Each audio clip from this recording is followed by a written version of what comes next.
Bismillahirrahmanirrahim. Assalamualaikum warahmatullahi wabarakatuh. 89,9 Suara Muslim Lumajang, the best religious radio network. Mitra Muslim, ada satu kisah ya dari Taus bin Kaisan yang berkisah, aku pernah melihat ada seorang laki-laki yang sholat di bawah kubah Masjidil Haram. Orang itu berdoa sambil menangis, lalu aku mendatangi saat dia sudah selesai melaksanakan sholatnya. Ternyata orang itu adalah Ali bin Husain radhiyallahu anhu. Aku berkata, "Wahai putra Rasulullah, aku melihatmu dalam kondisi seperti itu, padahal engkau adalah keturunan Rasulullah dan memiliki 3 kelebihan merupakan anak cucu Rasulullah. Sudah mendapatkan syafaat dari kakeknya, yaitu Rasulullah Shallallahu Alaihi Wasallam, dan mendapatkan belas kasih atau rahmat dari Allah. Dan aku berharap agar Allah memberikanmu kebebasan dari rasa takut." Lalu Ali bin Husain berkata, "Wahai Taus, meskipun aku anak dari cucu Rasulullah, jangan anggap aku sudah aman dari siksa Allah, karena aku mendengar firman Allah, pada hari kiamat nanti tidak ada hubungan nasab di antara manusia." Quran Surat Al-Mu'minun ayat 101. Kemudian engkau juga jangan menganggapku aman karena aku mendapat syafaat dari kakekku. Sungguh aku mendengar Allah Azza wa Jalla berfirman, dan mereka tidak mendapatkan syafaat kecuali orang yang diridhoi Allah. Dari Quran Surat Al-Anbiya ayat 28. Nah, dari kisah tadi mitra muslim, jadi memang kita semua jangan merasa aman setelah beriman, termasuk tema kita di siang hari ini di edisi 5 November 2024. Ya, tentunya mitra muslim, di kesempatan siang hari ini Oase Keluarga Harmoni bersama Yayasan Cahaya Al-Quran akan membahas tema jangan merasa aman setelah beriman, bersama narasumber kami yang selalu setia setiap hari Selasa ya. Ada Dr. Alia Hidayati, SPTHT BKL, Direktur Yayasan Cahaya Al-Quran, sekaligus Wakil Ketua Dewan Dakwah Islam Indonesia Lumajang, dan juga ada Ustadz Suharyo AP, Ketua Dewan Dakwah Islam Indonesia Lumajang. Langsung saja deh saya sapa kedua narasumber saya. Assalamualaikum. Waalaikumsalam warahmatullahi wabarakatuh. Alhamdulillah kompak jawabnya pas. Iya, harus kompak. Harus kompak ya. Tapi baju kita kayak nggak kompak ya hari ini ya. Iya. Kadang kayak ada yang sama gitu. Ini kita tema. Oh iya sedikit sih. Sedikit. Tapi yang motif-motif sama-sama kayak hampir bunga-bunga, Dr. Alia dan juga Ustadz Suharyo. Hampir batik sama bunga ya, hampir ya. Maksa banget.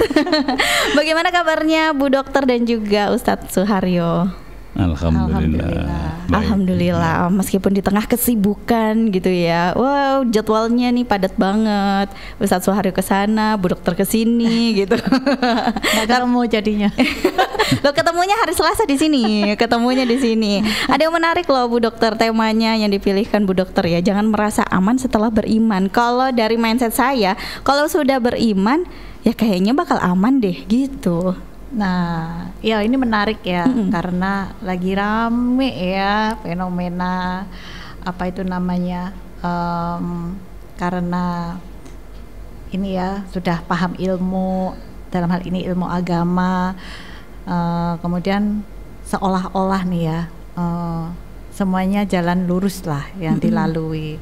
Nah, ini juga mengingatkan cerita kita pada selain yang sudah didengarkan oleh Mbak Kiki tadi, juga yang diceritakan oleh Umar bin Khattab radhiyallahu an, insya Allah ya.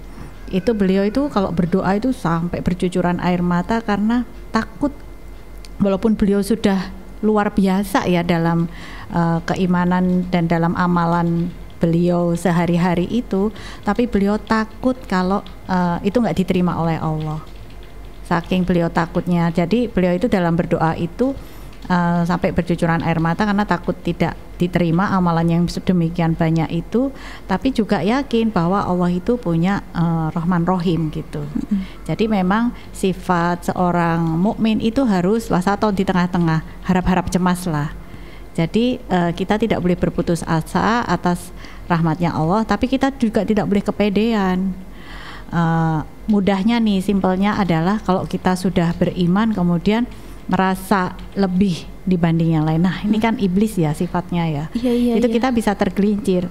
Misal kita udah rutin ikut kajian, ikut tahsin, ya jamaah 5 waktu, kemudian menganggap yang belum itu memang beda ya levelnya kayak gitu-gitu loh. Itu kan secara tidak langsung hati itu bisa Allah bisa langsung kun fayakun membolak-balikan hati kita bisa dalam posisi mereka.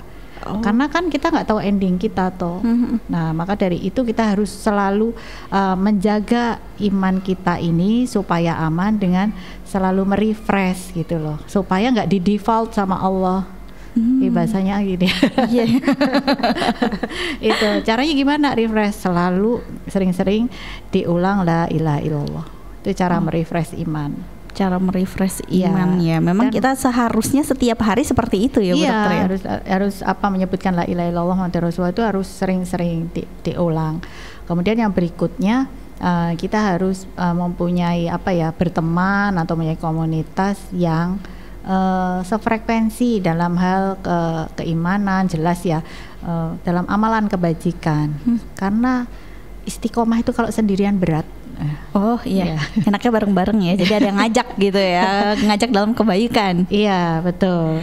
Nah, maka dari itu tema ini perlu kita angkat ya, karena sekarang lagi rame soal meditasi, yoga itu kan ritual ibadah ya, yang kemudian memang sekarang untuk kesehatan kan iniin ke olahraga kayak gitu-gitu kan, yoga seperti itu. Islam nggak kurang-kurang kok untuk perkara seperti itu, dan tapi kita dengan cara sholat dan zikir, ada aturan di kita ini. Nggak perlu mengosongkan pikiran supaya sehat, bahaya malah ini bisa kesambet. Terlalu kosong ya. Iya, harus zikrullah gitu. Iya benar. Nih Ustadz nih bisa nambahin banyak.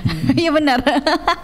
Karena kan intinya kalau misalkan sudah beriman kayaknya udah aman gitu, padahal kan belum ya. Nah, sebenarnya orang di titik yang sudah beriman, yang dikatakan beriman itu seperti apa sih Ustadz? Ya, iman itu kan gampang itu yakin adanya Allah yang menciptakan kita, memelihara kita, mencukupi rezekinya, dan besok kita akan dipanggil olehnya untuk mempertanggungjawabkan. Itu iman. Sehingga iman itu ya kadang-kadang naik turun. Kata Nabi yazidu wa yanqusu. Nah, kadang-kadang naik, kadang-kadang turun. Kalau pas naik itu semangat, seneng gitu, beragama, sholat 5 waktu seperti kurang gitu. Ya, kalau pas turun ya sering lupa, asar dekat ke maghrib ya, ya subuh dekat ke duha. Itu kalau pas imannya sedang turun. Tapi terlepas dari semua itu, memang ada 3 hal ya yang disebut di bahasa kita itu sering godaan iman itu kan 3 ta katanya ya. 3 ta? Iya, 3 ta. Yang pertama itu harta. Ya kan? Ayo sekarang siapa orang yang imannya sudah kuat kalau menghadapi uang? Ya kan, jadi ada satu orang di rumahnya ada 1 triliun uang dari tidak jelas, itu kan godaan ta itu. Iya benar. Ya, saya yang mikirnya gini, istrinya kok enggak tanya ya itu. Dari mana gitu dari ya? Dari mana? Ini uangnya siapa kok 1 triliun? Oh iya, tapi ada juga yang istri punyanya sendiri, punya sendiri, menghasilkan sendiri juga ada. Iya. Itu termasuk kena goda juga itu. Nah, yang kedua itu ya kalau yang laki-laki ya wanita godaannya. Ya, kalau wanita ya pria. Yang goda kan sama saja, sama digoda, dan saya sama-sama cenderung untuk menggoda. Dan ini menjadi fenomena global soal ta ya. Yang kedua ini banyak sekarang ini rusaknya rumah tangga, semula beriman tiba-tiba karena gara-gara soal ta yang kedua tadi menjadi berantakan. Itu nggak jaminan orang kaya kemudian rumah tangganya bagus gitu ya. Ya masih banyak orang yang punya kedudukan tinggi, uangnya banyak tapi berantakan, rumah tangganya kabur, apa istilahnya, dia tenggelam di tengah lautan kehidupan yang semakin dahsyat seperti sekarang. Kemudian ta yang ketiga itu ya tahta, ya, jabatan. Orang yang tidak kuat menghadapi tahta itu ya akhirnya melakukan berbagai hal yang melanggar. Akhirnya dikemas. Sogok itu nggak apa-apa kok, yang penting itu ada kesepakatan. Ya. Jadi ibaratnya kayak itu ijab ya. Padahal kan beda ya. Ya, jadi begitu godaan itu dikemas seolah-olah menjadi tidak menjadi godaan. Pelanggaran dianggap sebagai hal yang biasa dan seterusnya. Itu godaan-godaan yang bisa menurunkan iman seseorang. Jadi kita harus waspada dari 3 ta ini ya. Kalau yang tengah-tengah ya pria gitu ya. Iya. Nggak bisa wanita gitu. Tapi memang godaan untuk kita yang istilahnya apa ya, yang imannya mungkin ya naik turun itu tadi, emang susah ya Ustadz ya untuk mempertahankan iman itu. Ya katanya Bu Dokter tadi kan ada orang yang punya pandangan beragama itu yang maksimalis ya. Sekelas Umar bin Khattab kalau doa sampai nangis. Sementara kita ya sudah merasa cukup lah dengan doa-doa kita karena kita ada optimisme. Sehingga kita agamanya itu dikatakan tengah-tengah juga nggak tengah banget gitu, dikatakan ke bawah itu rasanya kok kayak menghinakan diri kita sendiri. Kita bersemangat juga. Nah, terpenting sekarang begini, orang beragama itu kalau meyakini bahwa Allah menghapus semua dosa hambanya yang sudah dimintanya, itu berarti kita berpandangan Allah itu Maha Pengampun. Jangan sampai kita menganggap Allah tidak mau mempedulikan permintaan hambanya. Itu kan Allah rasanya tidak Rahman Rahim. Sehingga kalau kita yakin bahwa Allah itu Rahman dan Rahim, Maha Pengampun, pintu ampunan Allah lebih luas dari dosa hambanya, maka hidup itu sedikit agak tenang gitu. Kita punya modal yang insya Allah bisa mendorong untuk menuju kepada cukup. Tapi kalau kita mengambil yang maksimalis, ya belum ada apa-apanya kita. Abu Bakar kalau sholat itu sampai ya pundaknya itu bergerak-gerak, kata teman di bawahnya di belakangnya, Abu Bakar kok tertawa kalau sholat, ternyata setelah assalamualaikum itu kelihatan gamisnya basah. Itu sekelas Abu Bakar ya, Abu Bakar. Ya, orang yang hidup bersama Rasulullah. Kita ini kan ya iman dengan kondisi sekarang, tantangan yang kita hadapi dengan cukup berat ini, tapi kita lolos ya alhamdulillah. Sudah lumayan. Sudah lumayan. Tinggal mempertahankannya seperti apa gitu ya. Tapi kalau ngomongin dari mungkin perasaan kita, kita ini sudah beriman nih ya, udah beriman, terus kayak merasa bangga, sudah merasa aman. Jadi apa yang kita lakukan ya udah santai aja. Nah, perasaan kayak gitu sebenarnya boleh nggak sih Bu Dokter? Asal jangan merasa, kuncinya itu ya, asal jangan merasa lebih baik dibanding orang di luar dirinya. Nah, karena disitulah iblis ngambil celah gitu. Kalau kita ini anak khairum minhu ya, kita lebih baik ya daripada kalian. Nah, itu kan berarti udah ada perasaan sombong kan. Nah, itu bahaya sekali. Karena kalau sudah itu biasanya mudah sekali tergelincir. Sudah baik, nanti Allah ngampunin gitu loh. Jadi perasaan sombong untuk ke diri kita sendiri pun juga sebenarnya nggak boleh ya Bu Dokter ya? Nanti kan itu, dan dia nggak apa-apa salah dikit-dikit, Allah loh Maha Pengampun. Jadi akhirnya kayak meremehkan kan kesannya.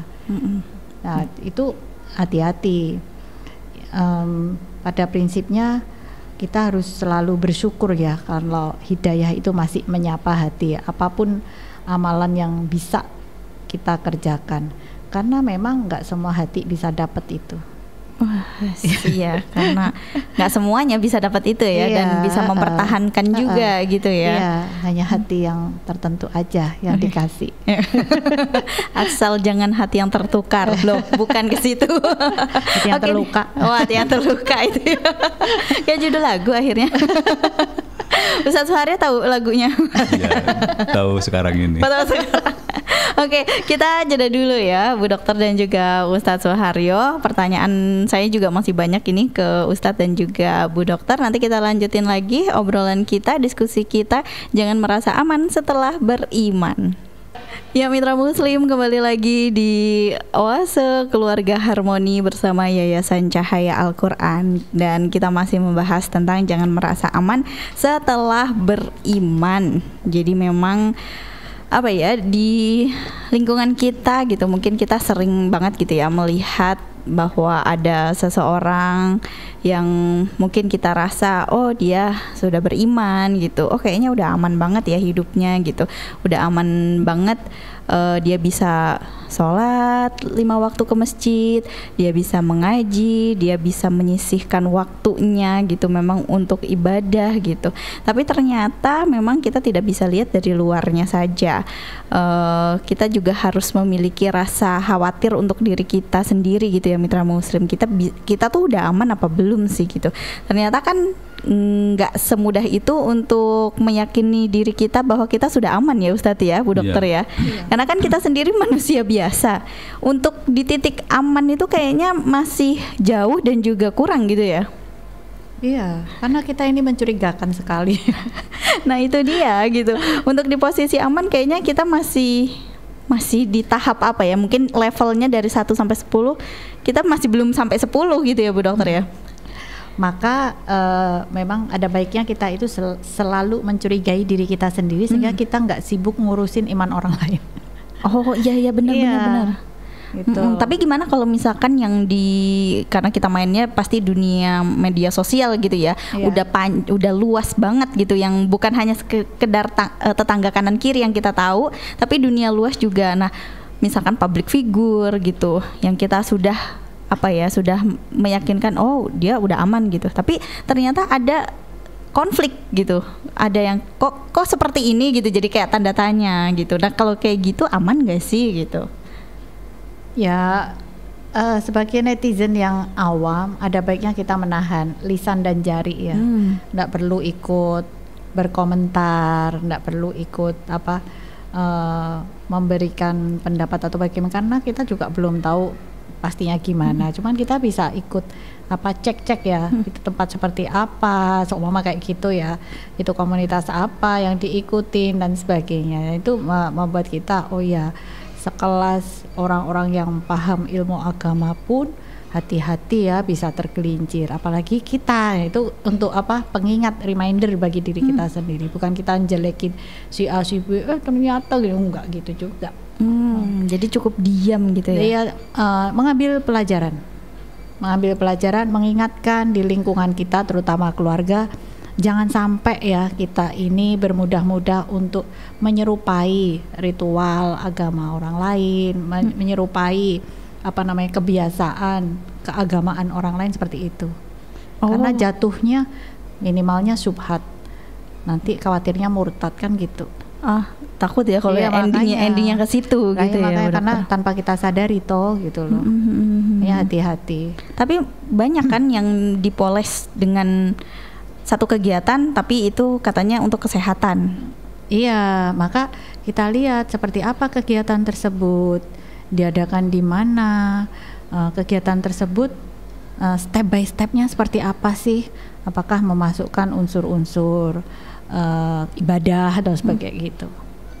Jadi kita kan harus kepo untuk hal-hal seperti itu untuk mengamankan iman kita gitu.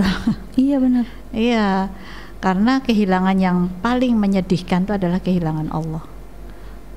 Iya, kita mau minta sama siapa lagi gitu ya. Iya, karena kalau kita sudah kehilangan Allah, apapun tidak ada artinya. Dunia seisinya nggak ada artinya. Ya kan, bahaya banget gitu. Bahaya banget. Nah kalau dari pandangannya Ustadz sendiri nih ya, melihat banyak sekali fenomena-fenomena yang mungkin dibalut dengan sesuatu yang menguntungkan bagi manusia gitu ya, tapi di luar dari ajaran Islam, itu gimana? Ya namanya saja di luar. Mau diulas gimana sudah di luar itu kan. Jadi nggak boleh. Tapi kan itu karena dari kesehatan deh, kan pasti orang sakit pengennya sembuh. Nah jadi akhirnya mau nggak mau mengikuti gitu. Ya sepanjang sekedar kepentingan kesehatan nggak masalah, asalkan bukan keimanan. Oke. Kalau nanti sampai merasuk keimanan, dia meyakini itu sebuah kebenaran, hati-hati, kita harus selalu waspada. Tolok ukurnya orang beriman yang benar itu kalau menurut Quran, alladzina idza dzukirallah wajilat qulubuhum, ini yang pertama. Apabila disebut nama Allah bergetar hatinya. Ini berdimensi luas. Hatinya terpanggil, hatinya merasa seneng. Itu kalau disebut Allah. Tapi kalau di luar Allah nggak ada ngaruhnya gitu. Nggak ngaruh. Nggak ngaruh artinya jangan sampai itu pengaruhnya sama dengan kalau kita disebut nama Allah. Wa idza tuliyat 'alaihim ayatuhu zadatuhum imanan. Apabila disebut nama Allah atau membayangkan tentang kekuasaan Allah, imannya bertambah-tambah. Jadi orang yang iman yang betulan begitu, ingat Allah disebut bergetar hatinya. Kalau mengingat nama Allah bertambah imannya. Saya kira kita sudah masuk di situ. Cuman kadarnya setiap orang berbeda-beda ya. Ada orang kalau disebut nama Allah biasa-biasa saja. Ada adzan tenang-tenang aja kan gitu Biasa ya. aja. Biasa aja. Ada orang yang stunting, nggak terpikir bahwa itu sebenarnya amanah dari Allah yang harus dipikirkan bersama-sama. Itu orang beriman punya kepekaan sosial juga gitu. Maka orang beriman yang benar itu hidupnya sempurna lahir batin, dunia akhirnya bagus, sehingga berdampak positif secara horizontal. Orang lain senang kepada dia, hadirnya ditunggu, nggak hadirnya, absennya itu mengganjilkan. Kalau datang orang lain senang menggenapkan. Bukan sebaliknya, orang beriman datang tapi mengganjilkan suasana, itu kan nggak benar. Karena ngomongnya nggak pas gitu ya, destroyer. Dia selalu ganggu orang, ngomongnya menebar fitnah dan seterusnya. Sehingga hadirnya mengganjilkan, absennya menggenapkan. Kebalik.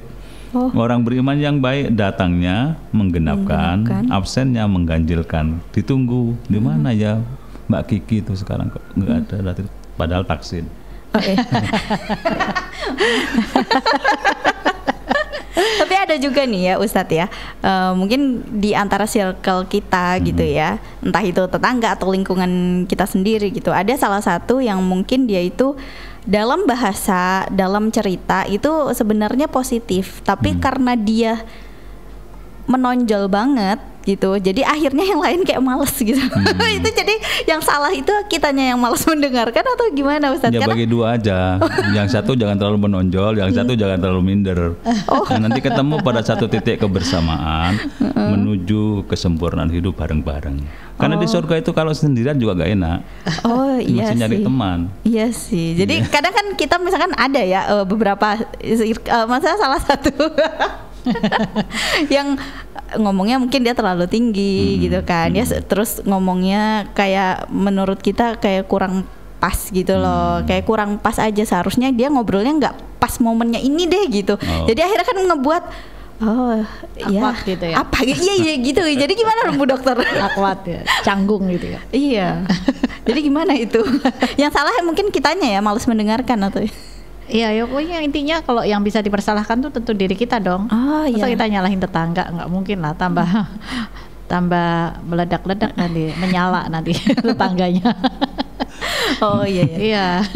Emang dalam satu lingkungan memang kita nggak bisa mengharapkan semuanya sama dengan pikiran kita gitu ya. Jadi harus kitanya yang yang bisa adaptasi itu diri kita.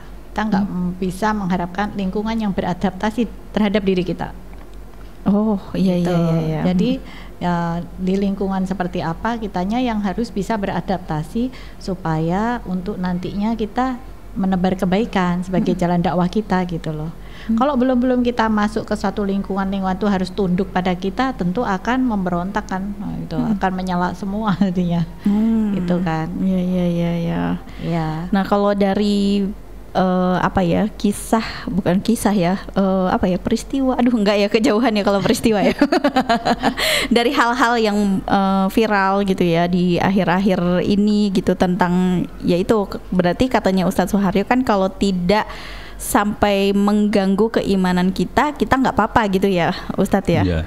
Nah itu kan jadi akhirnya kayak makin banyak untuk mengikuti misalkan salah satu treatment atau salah satu olahraga yang memang konteksnya bukan dari Islam gitu Ustaz. Meditasi gitu kan. Iya, ngomong itu kan kayak yoga gitu.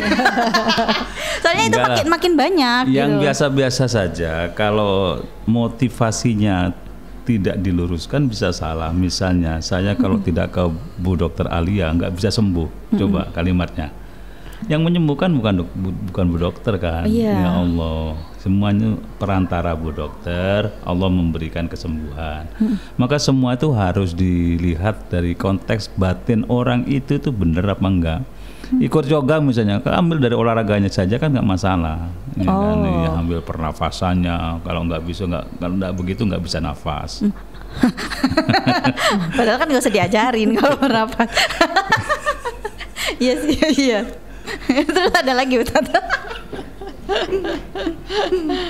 Ya itulah, kembali kepada hatinya masing-masing supaya kita tidak salah arah, tidak salah niat.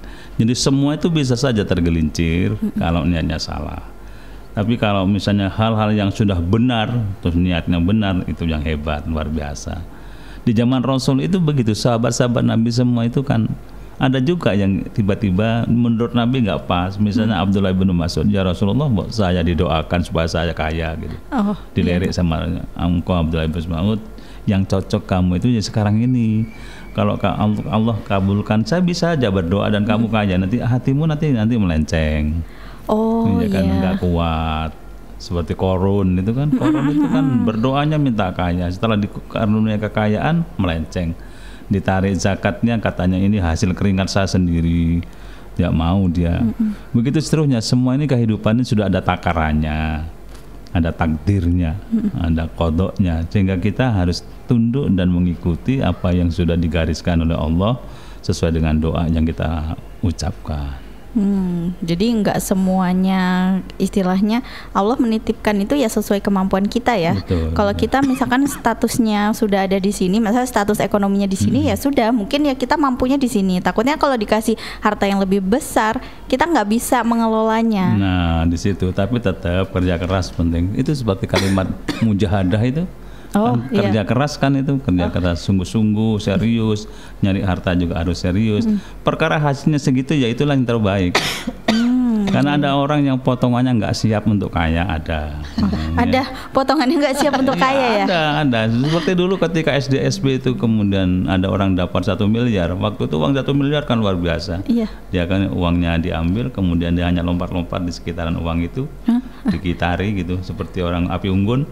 Ya ternyata akalnya tidak kuat, melenceng, akalnya miring, akhirnya ya nggak tahu kalau itu uang 1 miliar itu miliknya, hanya ngencak-ngencak saja. Apa kepingin jadi seperti itu? Kan enggak sih, enggak. Kalau saya dikasih 5 miliar ya saya tahu, yakin bahwa itu uang. Iya. Tapi mesti adem panas kan. Biasanya nggak jadi panas dingin, Ustadz. Gitu ya? Kayak langsung pusing-pusing hilang gitu. Belum pernah sih, belum pernah. Kalau Bu Dokter nggak usah ditanya ya, soalnya udah banyak banget hartanya yang beliau puter buat ibadah, buat amal kayak gitu ya Bu Dokter ya. Amin. Nah itu sampai pusing mau dikeluarin kemana lagi ya Ustadz ya. Jadi kalau soal harta, wah nggak usah tanya Bu Dokter. Tapi kita nanyanya untuk menjaga harta supaya lebih Bu Dokter, lebih bermanfaat lagi. Intinya tuh kan Allah itu kalau kita udah akan menguji ya, kalau kita udah bilang beriman, itu mesti Allah nggak akan nerima doang ya, kayak kita masuk sekolah ya, kita udah sekolah nih selesai kan, nggak pasti dikasih ujian. Oh iya. Ya kan ada ayatnya ya di Quran ya. Iya. Memang Allah itu langsung nerima kalau engkau mengaku beriman, enggak mesti kan diuji. Dikasih ujiannya ujian macam-macam ya. Tadi yang tata tadi termasuk ujian. Lolos dan lulus enggak? Itu gimana? Lolos dan lulus. Kalau lulus sudah jelas lulus. Lulus baik, lolos ya nyaris-nyaris. Lolos nih, lolos. Cuma sekedar lolos gitu ya. Iya, maka kan kita juga diajarkan untuk selalu berdoa, ya muqallibal qulub, sabit qalbi ala dinik, jangan wahai zat yang membolak-bolakkan hati, tetapkan hatiku ini pada jalannya Allah, kan gitu kan. Nah, termasuk dalam segi olahraga itu tadi ya, fatwa MUI juga udah jelas ya, yoga kalau yang memang murni itu ritual keagamaan itu haram. Yoga yang ada unsur meditasi, mantra dan spiritual ya kayak gitu, yang ada ucapannya dari penggalan kitab atau pokoknya agama lain itu juga haram. Haramnya dalam hal ini untuk preventif supaya kita tidak tambah masuk ke kemurtatan. Tapi kalau memang itu hanya murni olahraga pernapasan, murni untuk kepentingan kesehatan, itu hukumnya mubah. Cuman mubah dalam hal ini kita tetap harus hati-hati. Khawatirnya pertemuan pertama masih murni, pertemuan berikutnya bisa disisipin dikit-dikit, kan bahaya. Karena mungkin sudah yakin, sudah percaya, oh ini enakan nih gitu. Coba ditambahin. Iya, makanya hati-hati gitu. Iya. Jadi memang di masyarakat kita kan memang gemar ya olahraga pernafasan ya. Ya kan banyak yang pakai olahraganya kayak bela diri kayak itu kan ada juga yang pernafasan, ternyata juga ada unsur jin dan sebagainya kayak gitu. Oh iya. Maka dari itu kita harus selalu melindungi iman kita sendiri dengan tadi ya selalu baca la ilaha illallah, terus ya muqallibal qulub kayak gitu. Kemudian di lingkungan orang-orang yang solih yang saling mengingatkan, walaupun kadang kita kalau diingatkan tuh rasanya kayak dirujak netizen gitu. Iya sih, iya benar. Mungkin kitanya yang kurang bisa nerima dan juga kurang ikhlas gitu ya. Namanya juga orang pertama itu ditegur tuh walaupun ngakunya sayang peduli, tapi kan mesti ada rasa ndak nyaman kan. Iya sih. Berarti kita harus memiliki hati yang legowo gitu ya. Seluas samudra. Iya, samudra apa tinggal pilih, Hindia, Pasifik, Atlantik. Ini jadi kayak kembali ke pelajaran geografi ya. Zaman dulu. Oke, kita jeda dulu ya Bu Dokter dan juga Ustadz Suhardi. Nanti kita lanjutin lagi di sesi yang terakhir. Tetaplah di Oase. Ya, terima kasih Ibu Zahra yang ada di Bondoyudo yang sudah ikut membagikan WA ya. Ikut gabungan di sini, Masya Allah. Kayaknya butuh komunitas yang terus memotivasi dalam kebaikan gitu ya. Bisa ikut Watch One Week One Juice, ini yang sponsornya Jelajah Al-Quran di Suara Muslim ya. Terus atau juga majelis pekanan. Oh, bareng Bu Zahra, mungkin ada yang mau ikut.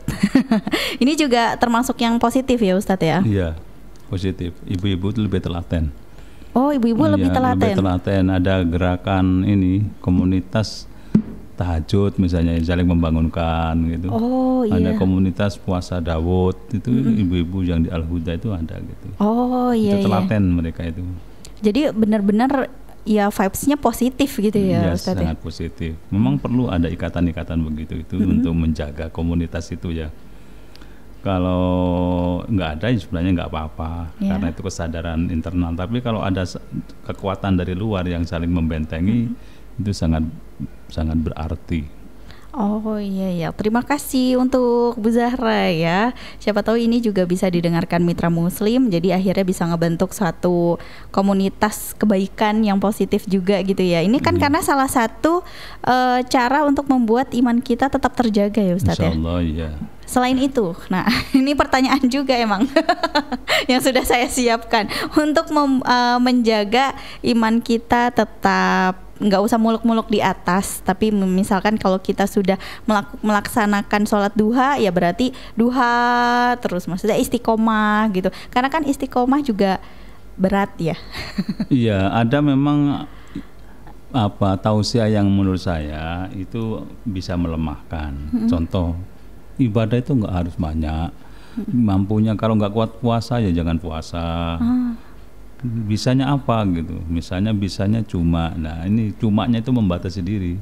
Yang lain perlu dicoba juga gitu, yang lain supaya merasakan bagaimana nikmatnya ibadah A, B, C. Itu kan lama-lama seseorang itu semuanya akan gembur, hatinya gembur, imannya subur. Dan kita semua perlu, pertama tadi katakan iman supaya tetap stabil di atas ya, membiasakan ibadah-ibadah yang sudah istiqomah itu. Yang kedua, perbanyak melakukan meditasi vertikal.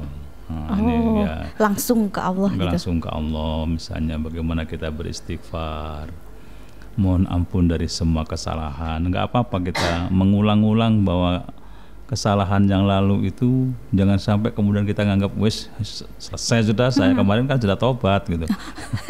Itu istilahnya Bu Dokter kan, kepedean ya Bu Dokter. Tak segampang itu gitu ya. Kan Allah itu maha penerima taubat hambanya. Saya kemarin udah taubat kok, yang kemarin udah hilang tuh gitu.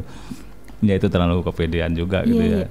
Tapi kebiasaan-kebiasaan yang apa istilahnya membentuk diri kita itu menjadi menambah kekuatan iman perlu. Ambil Quran, baca Quran. Dengan baca Quran itu imannya akan tambah. Sebab kita sadar Quran itu bahasanya bukan sembarang bahasa loh. Datang dari Allah dengan proses melalui Jibril, diberikan kepada Rasulullah. Prosesnya panjang sekali, ditulis di pelepah-pelepah, ditulang macam-macam. Kemudian pada zaman sahabat Umar bin Khattab diusulkan untuk dimodifikasi, dibukukan. Baru sekarang nyampe di sini Quran ditaruh di atas lemari kan sampai debuan. Iya. Itu tidak menjaga namanya kan. Menjaga Quran tuh ya dicintai, dibaca. Syukur-syukur kalau diteliti atau ditelaah apa maksudnya perkata. Kalau sempat, kalau nggak sempat ya baca saja dulu. Membaca Quran itu sebuah kedamaian tersendiri. Ala bidzikrillahi tatma'innul qulub. Ketahuilah orang yang banyak zikir, membaca Quran antara lain adalah bisa menenteramkan hati. Jadi kita kayak men-challenge diri kita gitu. Betul, ya Ustadz ya. Iya. Kalau cuma sholat 5 waktu ya memang sudah kewajiban. Ditambah bisa nggak nih gitu ya. Harus bisa dan harus konsisten, istiqomah meskipun berat. Yang enteng istirahat. Nah Bu Dokter, kalau kita melihat ya, karena zaman now gitu ya, media sosial juga pasti banyak gitu kan, banyak yang posting itu bisa dikatakan kan FOMO juga gitu. Sebenarnya kalau kita tidak melakukan itu kan sebenarnya nggak apa-apa gitu ya Bu Dokter ya. Nah caranya supaya hati kita tidak mau ikut-ikutan dengan hal yang salah itu, apalagi public figure yang pastinya semua kegiatannya pasti kan pengennya kita contoh supaya seperti ini gitu. Ya ada baiknya semua hal yang akan kita kerjakan itu dihitung-hitung ya. Manfaat mudorotnya ya, gedean mana nih, apakah sekedar memuaskan nafsu karena kita kepo pengen stalking ya. Atau memang itu ada manfaatnya, kita bisa mengambil hikmah dari kejadian tersebut. Kalau itu kita tetap stalking nggak masalah, karena kita nanti dari hasil stalking bisa kita lakukan resum, kemudian kita bagikan ke sekitar. Ya intinya jangan sampai lah kita ini terjerumus, tergelincir ya, silap kata, silap hati seperti itu. Tapi kalau itu ternyata hanya memuaskan nafsu kita, membenarkan karena kita nggak satu frekuensi ya, dulu mungkin ada polemik, ada yang konflik gitu, kemudian ada saudara kita yang sekarang lagi diuji, terus kemudian kita bilang oh bener kan. Jadi ya tetap menjaga lisan kita gitu ya dalam berkomentar dan jari. Oh ya jari ya kalau komentar ya. Sekarang udah kurang sih harimau mulutmu harimaumu. Sekarang jarimu. Ya udah beda ya. Besok-besok itu menulis itu dengan lisan. Oh gitu? Iya, bicara kemudian muncul kan tulisan. Oh iya, sekarang juga bisa sih ya. HP udah ada ya. Kayak gitu bisa ngetik sendiri. Oke, terima kasih banyak Bu Dokter dan juga Ustadz Soeharyo. Closing statement untuk tema kita di siang hari ini, monggo silahkan. Ustadz silahkan. Iya, iman itu kan seperti tanaman di atas tanah ya. Kalau tanahnya gersang tidak akan tumbuh dengan baik. Tapi kalau tanahnya itu gembur, bisa tumbuh dengan subur. Maka cara menggemburkan tanah itu dengan perbanyak aktivitas spiritual supaya kita bisa menumbuhkan iman dengan baik. Ya dari Ibu Dokter. Ya, teruslah memperbaiki diri meski iman suka naik turun, karena ada yang memantau kita dengan setia meski kita sering tidak peka, yaitu kematian. Wah, langsung jelek yang terakhirnya. Iya sih, iya benar-benar kita udah garis finishnya udah kematian nih Bu Dokter ya. Iya, karena itu suatu kepastian ya. Iya benar-benar. Baik, terima kasih banyak Bu Dokter dan juga Ustadz Soeharyo. Insya Allah kita selalu diberikan kesehatan, iman yang kuat juga tentunya. Amin, ya. Keistiqomahan itu yang penting. Terima kasih banyak. Assalamualaikum. Waalaikumsalam warahmatullahi wabarakatuh.